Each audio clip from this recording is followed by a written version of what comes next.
بسم اللہ الرحمن الرحیم۔ وفات سے 3 روز قبل جبکہ حضور اکرم صلی اللہ علیہ وآلہ وسلم ام المومنین حضرت میمونہ رضی اللہ تعالیٰ عنہا کے گھر تشریف فرما تھے، ارشاد فرمایا کہ میری بیویوں کو جمع کرو۔ تمام ازواج مطہرات جمع ہو گئیں تو حضور اکرم صلی اللہ علیہ وآلہ وسلم نے دریافت فرمایا، کیا تم سب مجھے اجازت دیتی ہو کہ بیماری کے دن میں عائشہ رضی اللہ تعالیٰ عنہا کے ہاں گزار لوں؟ سب نے کہا، اے اللہ کے رسول، آپ کو اجازت ہے۔ پھر اٹھنا چاہا لیکن اٹھ نہ پائے تو حضرت علی بن ابی طالب علیہ السلام اور حضرت فضل بن عباس رضی اللہ تعالیٰ عنہ آگے بڑھے اور نبی علیہ السلام کو سہارے سے اٹھا کر سیدہ میمونہ رضی اللہ تعالیٰ عنہ کے حجرے سے سیدہ عائشہ رضی اللہ تعالیٰ عنہ کے حجرے کی طرف لے جانے لگے۔ اس وقت صحابہ اکرام رضی اللہ تعالیٰ عنہ نے حضور اکرم صلی اللہ علیہ وسلم کو اس بیماری اور کمزوری کے حال میں پہلی دفعہ دیکھا تو گھبرا کر ایک دوسرے سے پوچھنے لگے، رسول اللہ صلی اللہ علیہ وسلم کو کیا ہوا؟ رسول اللہ صلی اللہ علیہ وسلم کو کیا ہوا؟ چنانچہ صحابہ مسجد میں جمع ہونا شروع ہو گئے اور مسجد نبوی میں ایک رش لگ گیا۔ آن حضرت صلی اللہ علیہ وآلہ وسلم کا پسینہ شدت سے بہہ رہا تھا۔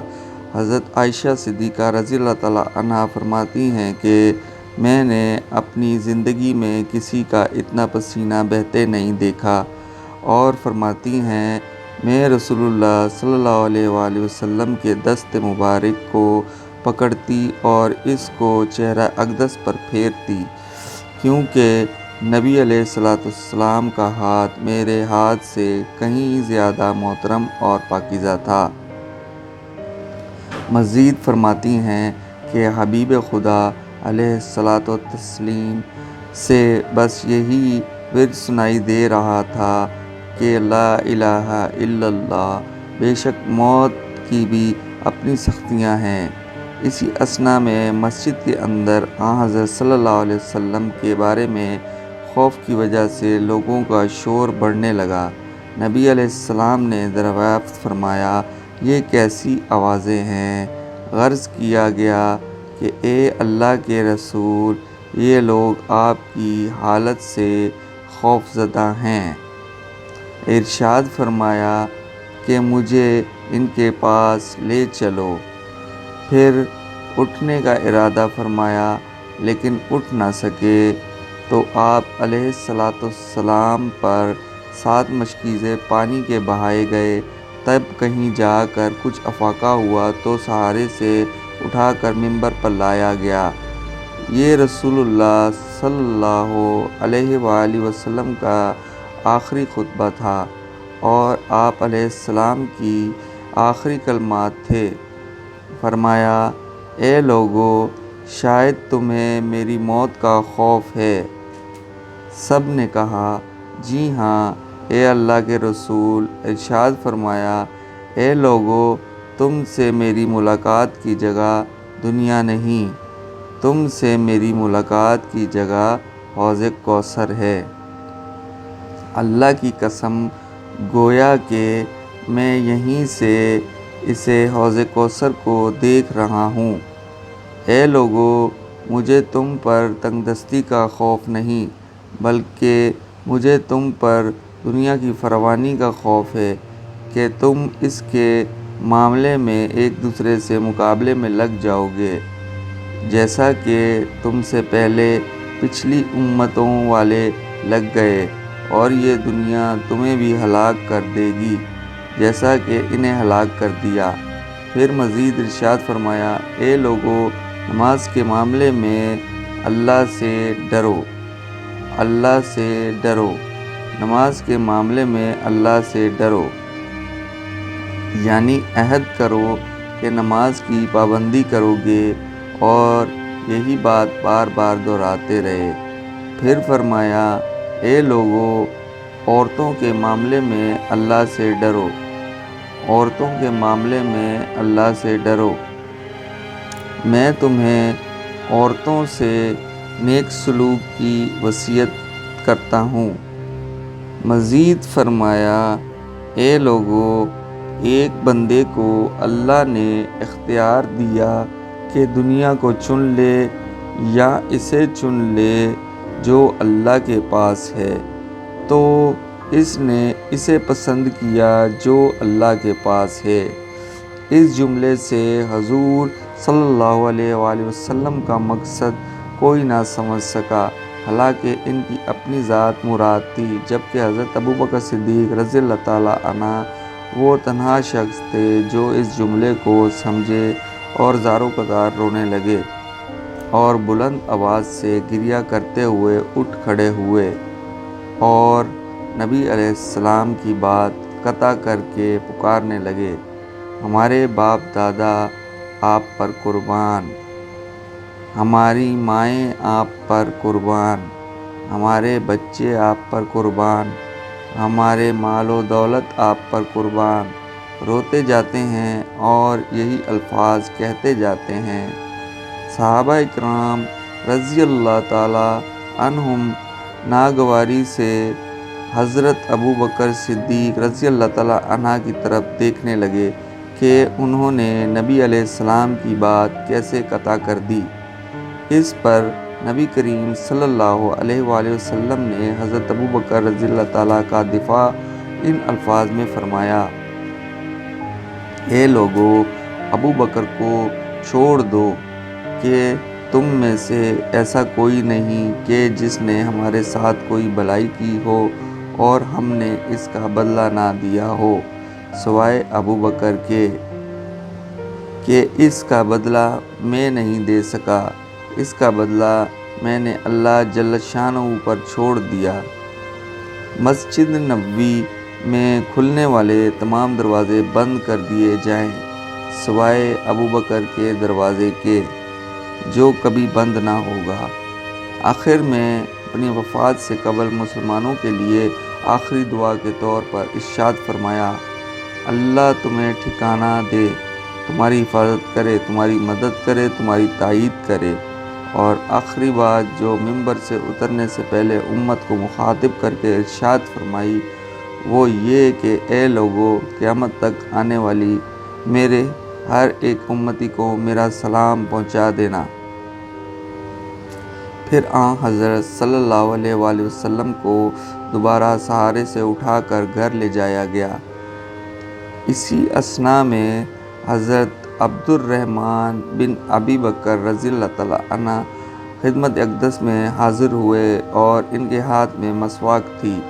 نبی اکرم صلی اللہ علیہ وآلہ وسلم مسواک کو دیکھنے لگے لیکن شدت مرض کی وجہ سے طلب نہ کر پائے، چنانچہ سیدہ عائشہ رضی اللہ تعالیٰ عنہا حضور اکرم صلی اللہ علیہ وآلہ وسلم کے دیکھنے سے سمجھ گئیں اور انہوں نے حضرت عبد الرحمن رضی اللہ تعالیٰ عنہ سے مسواک لے کر نبی کریم صلی اللہ علیہ وسلم کے دہن مبارک میں رکھ دی، لیکن حضور صلی اللہ علیہ وسلم اسے استعمال نہ کر پائے، تو سیدہ عائشہ رضی اللہ تعالیٰ عنہ نے حضور اکرم صلی اللہ علیہ وآلہ وسلم سے مسواک لے کر اپنے منہ سے نرم کی اور پھر حضور نبی کریم صلی اللہ علیہ وآلہ وسلم کو لوٹا دی تاکہ دہن مبارک اس سے تر رہے۔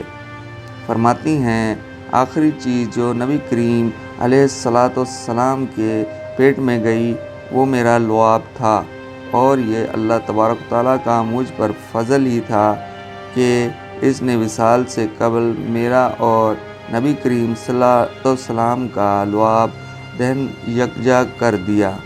ام المومنین حضرت عائشہ صدیقہ رضی اللہ تعالیٰ عنہا مزید ارشاد فرماتی ہیں، پھر آپ صلی اللہ علیہ وآلہ وسلم کی بیٹی فاطمہ سلام اللہ علیہ تشریف لائیں اور آتے ہی رو پڑیں کہ نبی کریم صلی اللہ علیہ وآلہ وسلم اٹھ نہ سکے، کیونکہ نبی کریم علیہ السلام کا معمول تھا کہ جب بھی فاطمہ سلام اللہ علیہ تشریف لاتی حضور اکرم صلی اللہ علیہ وآلہ وسلم ان کے ماتھے پر بوسہ دیتے تھے۔ حضور صلی اللہ علیہ وسلم نے فرمایا، اے فاطمہ قریب آ جاؤ۔ پھر حضور صلی اللہ علیہ وسلم نے ان کے کان میں کوئی بات کہی تو حضرت فاطمہ اور زیادہ رونے لگیں۔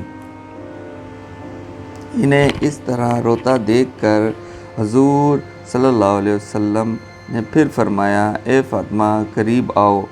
دوبارہ ان کے کان میں کوئی بات ارشاد فرمائی تو وہ خوش ہونے لگیں۔ حضور اکرم صلی اللہ علیہ وآلہ وسلم کے وصال کے بعد میں نے سیدہ فاطمہ وہ کیا بات تھی جس پر روئیں اور پھر خوشی کا اظہار کیا۔ سیدہ فاطمہ رضی اللہ تعالیٰ عنہا کہنے لگیں کہ پہلی بار جب میں قریب ہوئی تو فرمایا، فاطمہ میں آج رات اس دنیا سے کوچ کرنے والا ہوں، جس پر میں رو دی۔ جب انہوں نے مجھے بے تحاشا روتے دیکھا تو فرمانے لگے، فاطمہ میں اہل خانہ میں سب سے پہلے تم مجھ سے ملو گی، جس پر میں خوش ہو گئی۔ سیدہ عائشہ رضی اللہ تعالیٰ عنہا فرماتی ہیں، پھر حضرت صلی اللہ علیہ وآلہ وسلم نے سب کو گھر سے باہر جانے کا حکم دے کر مجھے فرمایا، عائشہ میرے قریب آ جاؤ۔ حضرت صلی اللہ علیہ وآلہ وسلم نے اپنی زوجہ مطہرہ کے سینے پر ٹیک لگائی اور ہاتھ آسمان کی طرف بلند کر کے فرمانے لگے، مجھے وہ اعلیٰ و عمدہ رفاقت پسند ہے۔ میں اللہ کی انبیاء، صدیقین، شہداء اور صالحین کی رفاقت کو اختیار کرتا ہوں۔ سیدہ عائشہ رضی اللہ تعالیٰ عنہا فرماتی ہیں، میں سمجھ گئی کہ انہوں نے آخرت کو چن لیا ہے۔ جبرائیل علیہ السلام خدمت اقدس میں حاضر ہو کر گویا ہوئے، یا رسول اللہ، ملک الموت دروازے پر کھڑے شرف باریابی چاہتے ہیں۔ آپ سے پہلے انہوں نے کسی سے اجازت نہیں مانگی۔ آپ علیہ السلام نے فرمایا، جبریل اسے آنے دو۔ ملک الموت نبی کریم صلی اللہ علیہ وآلہ وسلم کے گھر میں داخل ہوئے اور کہا، السلام علیکم یا رسول اللہ، مجھے اللہ نے آپ کی چاہت جاننے کے لیے بھیجا ہے کہ آپ دنیا میں ہی رہنا چاہتے ہیں یا اللہ سبحانہ و تعالیٰ کے پاس جانا پسند کرتے ہیں۔ فرمایا، مجھے اعلیٰ و عمدہ رفاقت پسند ہے، مجھے اعلیٰ و عمدہ رفاقت پسند ہے۔ ملک الموت حضرت صلی اللہ علیہ وسلم کے سرہانے کھڑے ہوئے اور کہنے لگے، اے پاکیزہ روح، اے محمد بن عبداللہ کی روح، اللہ کی رضا و خوشنودی کی طرف روانہ ہو، راضی ہو جانے والے پروردگار کی طرف جو غضبناک نہیں۔ سیدہ عائشہ رضی اللہ تعالیٰ عنہا فرماتی ہیں، پھر نبی کریم صلی اللہ علیہ وآلہ وسلم ہاتھ نیچے آن رہا اور سر مبارک میرے سینے پر بھاری ہونے لگا۔ میں سمجھ گئی کہ حضرت صلی اللہ علیہ وسلم کا وصال ہو گیا۔ مجھے اور تو کچھ سمجھ نہیں آیا، سو میں اپنے حجرے سے نکلی اور مسجد کی طرف کا دروازہ کھول کر کہا، رسول اللہ کا وصال ہو گیا، رسول اللہ کا وصال ہو گیا۔ مسجد آہوں اور نالوں سے گونجنے لگی۔ ادھر علی کرم اللہ وجہہ جہاں کھڑے تھے وہیں بیٹھ گئے، پھر ہلنے کی طاقت تک نہ رہی۔ ادھر عثمان بن عفان رضی اللہ تعالیٰ عنہ معصوم بچوں کی طرح ہاتھ ملنے لگے اور سیدنا عمر رضی اللہ تعالیٰ عنہ تلوار بلند کر کے کہنے لگے، خبردار، جو کسی نے کہا رسول اللہ صلی اللہ علیہ وسلم وفات پا گئے ہیں، میں ایسے شخص کی گردن اڑا دوں گا۔ مجھے آقا کو اللہ تعالیٰ سے ملاقات کرنے گئے ہیں، جیسے موسیٰ علیہ السلام اپنے رب سے ملاقات کو گئے تھے۔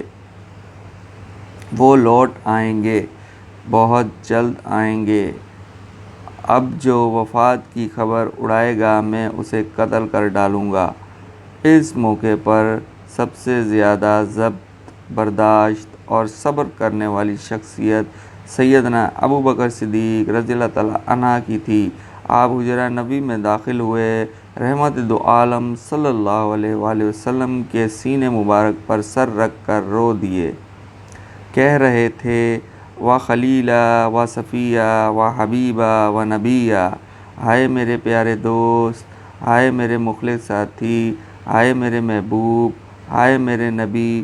پھر آن حضرت صلی اللہ علیہ وآلہ وسلم کے ماتھے پر بوسہ دیا اور کہا یا رسول اللہ، آپ پاکیزہ جیے اور پاکیزہ ہی دنیا سے رخصت ہو گئے۔ سیدنا ابو بکر رضی اللہ تعالیٰ عنہ باہر آئے اور خطبہ دیا، جو شخص محمد صلی اللہ علیہ وسلم کی عبادت کرتا ہے سن رکھے، آن حضرت صلی اللہ علیہ وسلم کا وصال ہو گیا ہے، اور جو اللہ کی عبادت کرتا ہے وہ جان لے کہ اللہ تعالیٰ شان کی ذات ہمیشہ زندگی والی جسے موت نہیں۔ سیدنا عمر رضی اللہ تعالیٰ عنہ کے ہاتھ سے تلوار گر گئی۔ عمر رضی اللہ تعالیٰ عنہ فرماتے ہیں، پھر میں کوئی تنہائی کی جگہ تلاش کرنے لگا جہاں اکیلا بیٹھ کر رہوں۔ آن حضرت صلی اللہ علیہ وآلہ وسلم کی تدفین کر دی گئی۔ سیدہ فاطمہ رضی اللہ تعالیٰ عنہ فرماتی ہیں، تم نے کیسے گوارا کر لیا کہ نبی علیہ السلام کے چہرے انور پر مٹی ڈالو؟ پھر کہنے لگیں،